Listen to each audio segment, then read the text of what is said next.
Okay, welcome. I'd like to start off by going over some of the very basic router configuration steps that you will need to take to get these routers, to get a Cisco router set up and operational. Now we'll be using Packet Tracer for this video.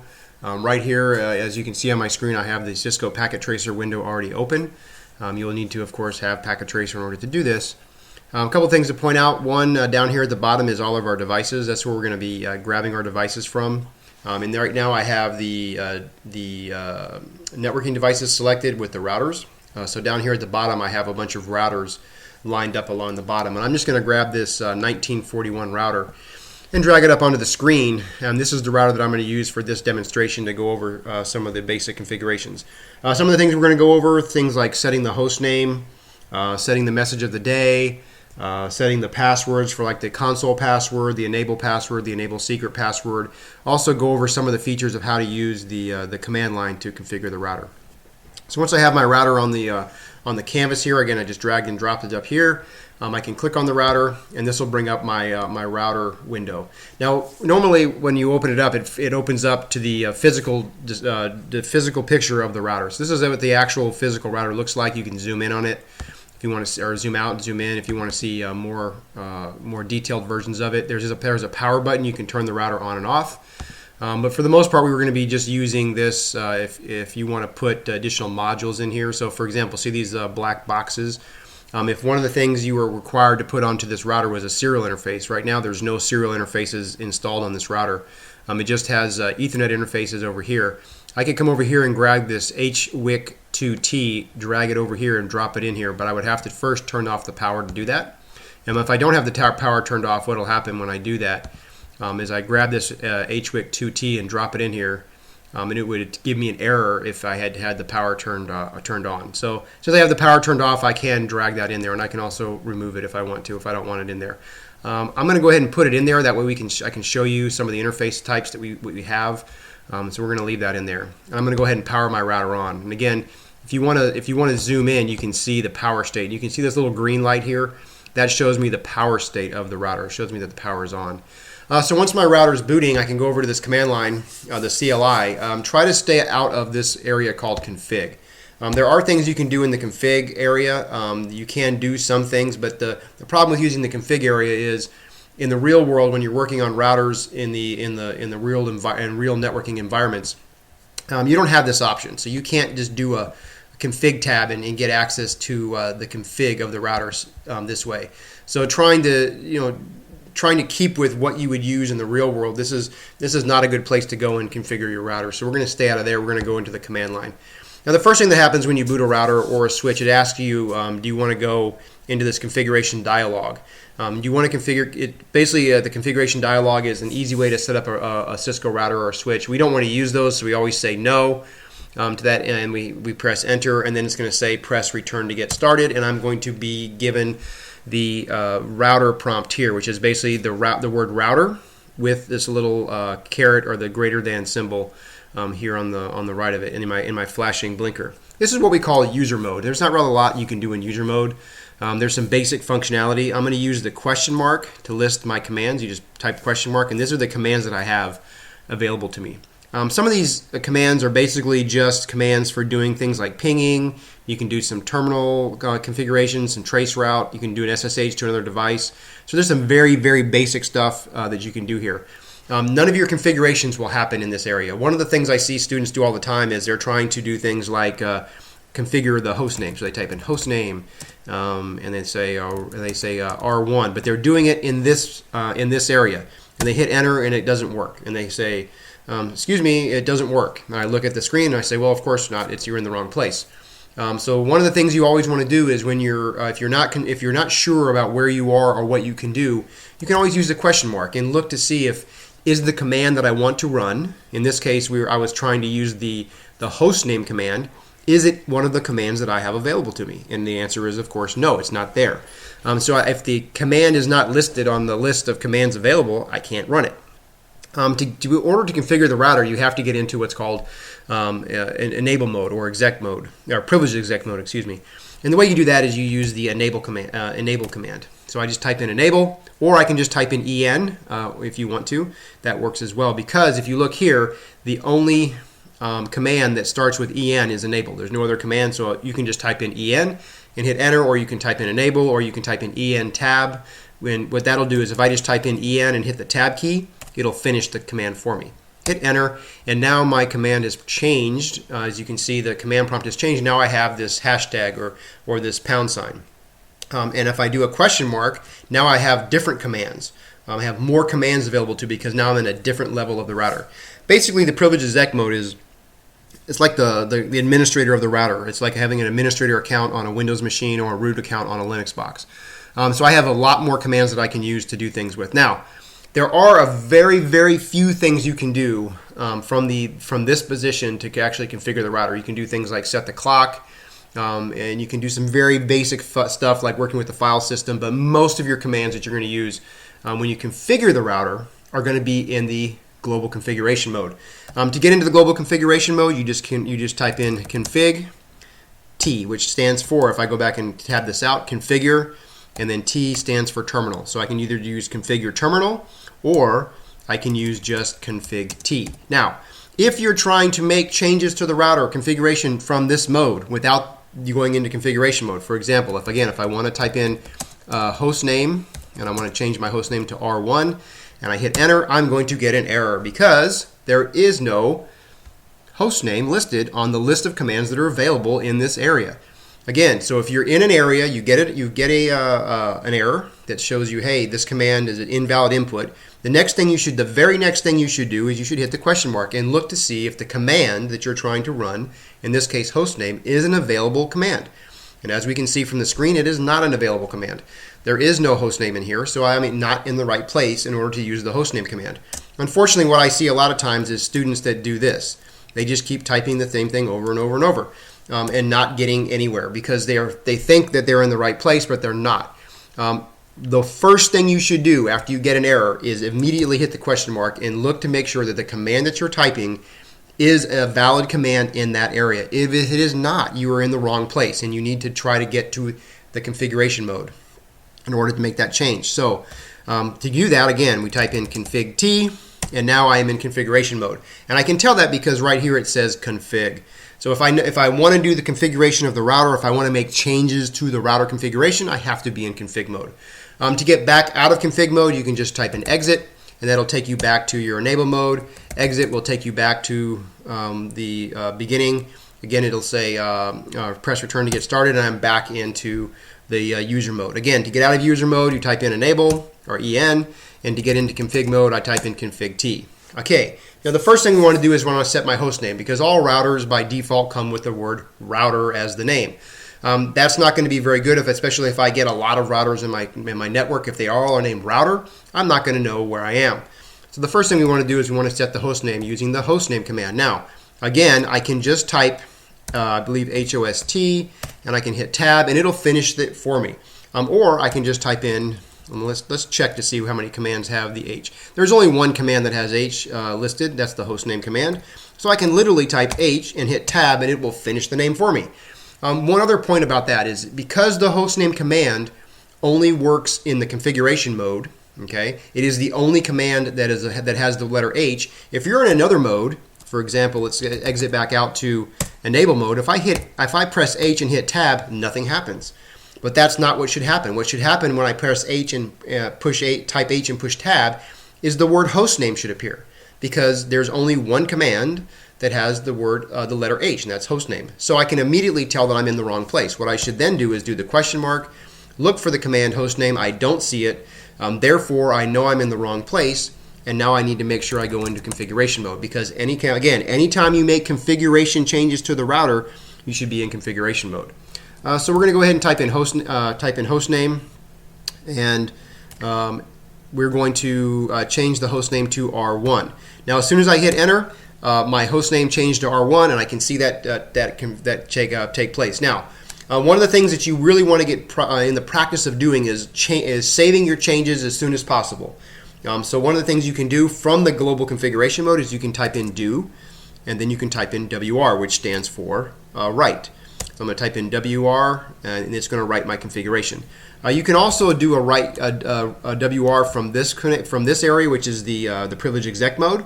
I can just type in WR and hit tab and it'll show write. You cannot do a do WR from this mode because do only works when you're in configuration mode, in the global configuration mode. So if you're not in global configuration mode, if you're in the privilege exec mode with just the pound sign, you're going to use the WR command. If you are in the config mode, you can use the do WR command. Either one works, whatever you feel more comfortable with. Just make sure that you are saving periodically because Packet Tracer does have a tendency to crash. Computers crash, things happen, so you don't want to do a bunch of work. You don't want to spend hours and hours and hours configuring your router only to find out that you have lost all of your work because you didn't save it. Okay, so we got our hostname set. We have written our file to memory. We now have what we call a startup config. Now, there's two different types of configs on a router. There's a startup config and a running config. I'm going to go exit back out to the privilege exec mode, and I'm going to do a show run, which is going to show me my running configuration, and here it comes. This is the configuration right here, and I'm looking at my configuration. I can see all of the commands that I type on a router, all the configuration changes that I make will show up in this running config. And I'm going to use the space bar to go to the next page, or I can use the enter key to go line by line. Now, a couple things to notice here. One is the interfaces. Right here, I can see from the running config which interfaces I have available to me on this router. I have a gigabit Ethernet 00, a gigabit Ethernet 01, a serial 010, and a serial 011, and also an interface VLAN 1. So I know I have at least 4 or 5 interfaces on this router. I know I can. These are interfaces that I can use later on when I start configuring my router in a network. Continuing on down, I can see that I have a lot of different other configuration options, but up here at the top, this hostname R1 is the configuration that I just made. So I can see that it's in my running config. I also, if I wanted to see the startup config, I can do show. Start config, and I can see the same thing. It is possible for your startup config and your running config to be different because the running config is the configuration that's stored in memory. And as soon as you make a change to the configuration file, it'll be stored in the running config. The startup config only changes after you've done the write command. So it is possible that those will be different. So be very careful about that. Making sure you save your work before you move on. Okay, so next thing we want to do is we want to go back into configuration mode. Now I'm going to introduce you to another command, little helper that you can use. It's called the up arrow. So instead of typing in config T all the time, I can just up arrow, which goes back through my history to config T. So it'll show you all of the commands that you've done previously. You can also use the show history command, which will show you all the configuration commands that you've run in that mode. If I'm in privilege exec mode, it's only going to show me the commands that I've used in the privilege exec mode. It's not going to show me commands that I've used in the global configuration mode or the user mode. So these are all the commands that I've used in the privilege exec mode. So these are the ones that I'm using, and I can use things like config T to get back into the configuration mode. So instead of typing in config T, I can just use the up arrow to go back to config T and hit enter. This is really important because once you get a command right, once you type it in one time, you don't want to type it in over and over and over, you can just use the up arrow to get back in there. Okay, now the next thing you want to be able to do is you want to be able to establish your message of the day. The message of the day is basically a message that shows up when your router boots up, or when somebody tries to log on to your router for the first time. After it boots up and they try to log on, they're going to get the message of the day. The message of the day is given to every user that tries to log on to the router. And it's important to have a message of the day on your routers for legal purposes. So if somebody was trying to hack into your network, and you would put on the message of the day, beware, this belongs to somebody else, you cannot be in here. There's lots of different things you can do to that you can put in the message of the day to keep people. It's not going to keep people out of your network, but what it will do is if you ever have to prosecute somebody, having the legalese in there that says "do not come into my router" will help you prosecute that person. So if you're going to actually put a message of the day, you want to work with somebody in like a lawyer or somebody in the legal profession to get the right wording. But in our case, we can just make a generic banner of the day. Now, the command for making a message of the day is banner, and I can just type in BA and hit tab. Really try to get into the habit of doing that, typing in a couple of keys and hitting the tab key. The reason why is because what students tend to do is they tend to make a lot of mistakes.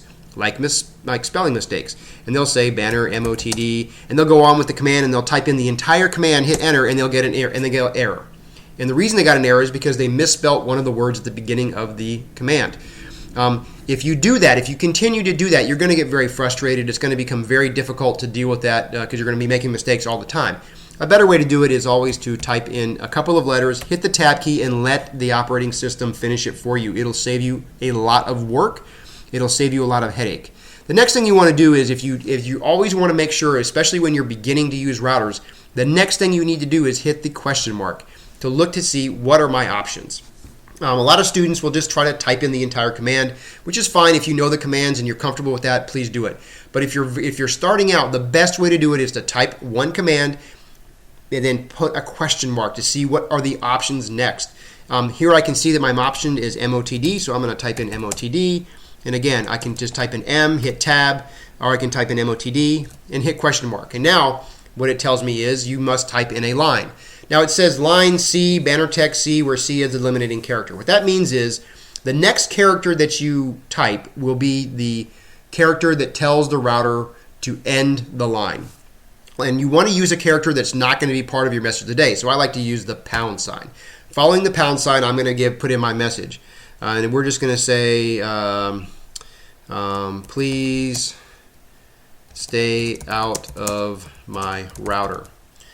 And I'm going to put an exclamation point, and I'm going to end it with the pound sign. The reason I end it with the pound sign is because I put the pound sign here. This is going to tell the router that this is the ending of my message. And I hit enter, and it doesn't do anything. Oh my gosh, what happened? That's okay. If you do it correctly, the router will not give you any praise. It's not going to tell you how great you are. It's just going to say nothing. And a lot of students have a little bit of trouble with that because they're expecting something to happen. And when all it did was it put that information into the running configuration. Now I can go see that. I can type in do show run, and I can see my banner of the day. If I go all the way down to the bottom, I can see that my banner of the day has been included in my configuration. That's what happened. And because the router didn't say anything, sometimes students get into the situation where they're like, well, wait a second, nothing happened. Did I do it right? Yes, you did it correctly. If you can go in and see that it's in the configuration file, you know you did it correctly. The other thing you can do with the banner of the day is you can go back out.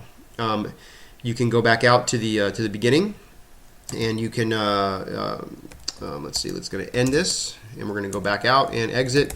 We're going to go back to the beginning, okay, where it says press return to get started, and I'm going to hit enter, and there is my message of the day that gets displayed every time somebody tries to log onto the router. So we got our message of the day. Again, we're back in user mode. We want to go back into config mode, so you have to go into enable, and then you have to go into config T, but I'm just going to use my up arrow. Wait a second, it's gone. What happened? Yes, when you log out of the router, all of your history is gone. So please remember that. Once you've exited the router out completely, it clears your history. So when you come back in, all of your commands will be gone. You have to type it again from scratch. Sorry. So we're going to go config T, and now I'm back into my configuration mode. Please, again, remember, you have to be in configuration mode to make configuration changes to the router. I typically see students that go out all the way to the they exit all the way out, they come back in, and then they start trying to make command changes from this mode, which is user mode. Can't do that. Or they try to do it from enable mode, and you cannot do that either. You have to see the word config. If you do not see the word config right here after your config, the host name of your router, if you do not see the word config, you cannot configure the router. See how that works? Configure, config. You have to see the word config, or you are not going to be able to configure the router.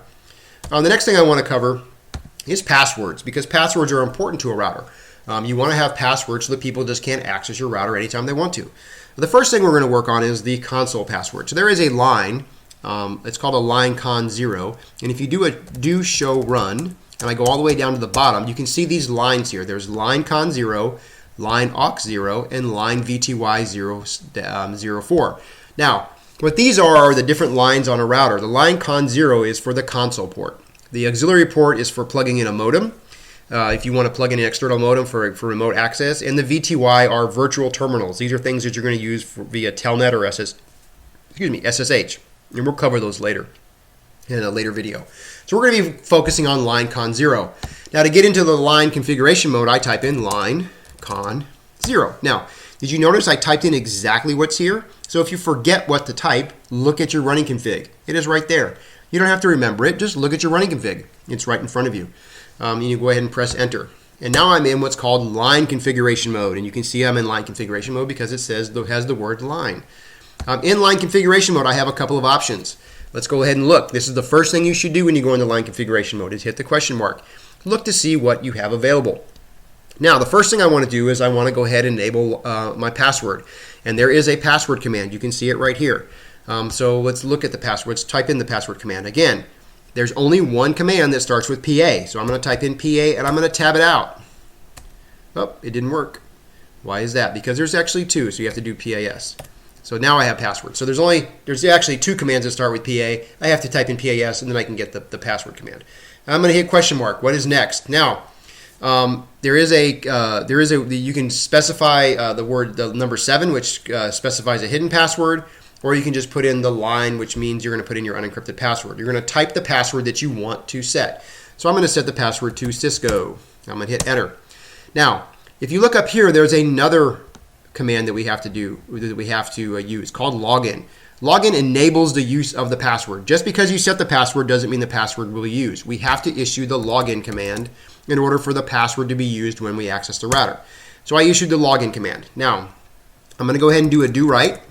Okay, and then I'm going to go ahead and I'm just going to exit back. I'm going to go all the way back to the exec mode. I can do that by typing in the command end. And I can see I have to hit enter, but I'm back in my privilege exec mode. Now I'm going to do a show run. And I'm going to go down and look and see my password. There it is. I typed in linecon 0, I got password Cisco, and I have login, which means the password will be used. Notice that the password is unencrypted, and that's okay. I'm going to show you how to encrypt those a little bit later. But be aware that even though it's encrypted passwords in Cisco operating systems are not really encrypted. It's a very weak encryption algorithm that they use, and they can be cracked very easily. So make sure you're using a strong password when you do that, or otherwise it can be compromised very easily if somebody can get a hold of your configuration file. But for the most part, in a lab environment, you really don't need to worry about that. We're going to go ahead and exit out, and we're going to go back to the beginning, and I'm going to hit enter. And now it's asking me for my password that I just set. And I'm going to type in Cisco, and I'm back in. Now let's go back into configuration mode. Again, I have to go from user mode to privilege exec mode. Then I have to go into config T mode. Or I have to go into configure mode. Now I'm back in. So about that encryption, the command to do that is service. I just typed in SCR and hit tab, and I type in P and hit tab. Password encryption. Now, again, this is a very, very long command. Why type out the whole thing when you can let the operating system do it for you? Type in SCR, tab, P, tab, and it finishes it for you. Get into the habit of using the tab key early and often. It'll save you so much headache. What I see a lot of times is students will type in all of this and miss one letter, and it errors out. And then they don't know, am I typing the right command? Am I doing it correctly? I don't know what I'm doing. Again, you can do that, or you can also use the question mark. Again, question mark, I go down and I look, there's my word service. Okay, I have the word service, that's what I'm looking for, so I'm going to use that. Service. And I click hit the question mark. Password encryption. Okay, I know I'm in the right place because I'm getting the commands that I'm looking for. And I hit enter, and then nothing happened. But it did. If I do a do show run, and I go back and look at my password, I can see that my password has now changed. It's no longer Cisco. It is encrypted. The service password encryption encrypts all unencrypted passwords in the Cisco configuration of the router. So that's why you want to use that. But again, it's not very strong encryption, so beware. You should never leave your configuration files laying around with these passwords exposed. Okay, so I've got my console password set. The next thing I want to do is I want to set my password for the enable mode. The enable mode has two passwords. One of them is called the enable password. The other one's called the enable secret password. So let's start with the enable password. So I'm going to type in enable, or I'm going to type in EAN and hit tab, hit the question mark. I have password and secret. Okay, the password assigns a privilege level password. Secret assigns the privilege level secret password. So let's just type in the word password because we're going to do the first one. And I'm going to type in the word Cisco. Hit enter. Nothing happened. Actually, it did. What happened was it was added to the configuration file. And if I look at the top here, there's my enable password. And it is set to Cisco. Now, interestingly enough, because the passwords are the same, okay, and the encryption algorithm is the same. You're going to get the same kind of, you're not going to get the same, the exact same password, or actually you do. If you look here, if you look at this password right here, the encrypted password is 0822455D0A16. And if I come down to my console password, it is the exact same number. Reason why is because I use the same password. It uses the same algorithm to encrypt the password. So it comes, since the passwords are the same, I get the same number. If you take this number and put it into a Google search for Cisco passwords, it'll tell you really quick what the password is. It's pretty easy to crack. But I do have that. Even though it's encrypted, it is not a very strong encryption. So what I want to do is I want to use the secret password. And the way I do that is I type in an enable secret, and then I type in, let's do the question mark. I have a choice. I can type in the unencrypted clear text password. I can put numbers in there, but we're going to stick with just the password itself, and I'm going to use the password Cisco again. If I do this, though, if I do use the password Cisco, let me show you what happens. If I hit the password Cisco, it says, wait a second, the enable secret you have chosen is the same as your enable password. This is not recommended. Re-enter the enable secret password. Now, even though it tells me that, that is only a warning. I can set my enable password and my secret password the same. In a lab environment, it is fine. Don't worry about it. In a real life environment, you're not even going to be using the enable password. You're going to be using the secret password only. So this is just an opportunity to show you some of the different commands. Don't worry about that. That's fine. I'm going to do a do show run, and I'm going to see now I have this enable secret set, and I have it. Even though the password is set the same, you can see that the encryption algorithm has made it a different. We'll call it hash values. It's a hash, is what it is. A hash of the password. It is different, so I can see that it's different, and I know that I have my enable secret set. So let's go ahead and we're going to go ahead and do write, or do WR. Make sure my configuration is saved. End this, and I'm going to exit out all the way. Go back in. Okay, now I have to have my password to get into the system. I'm in my user mode. Type in EN. Now I have to put in my password for enable mode. Again, Cisco, and now I'm in enable mode. So now we have our password to get into the router. So far what we've talked about is we've talked about how to set the host name. We've done our passwords, both the line con 0 and the enable and enable secret, and we've set our message of the day, and we've gone over some of the features of the operating system, the iOS, that you can use to help you get through the commands better. The next video will be coming up shortly. I'll be posting that shortly when we'll continue on with more advanced configuration options for the router.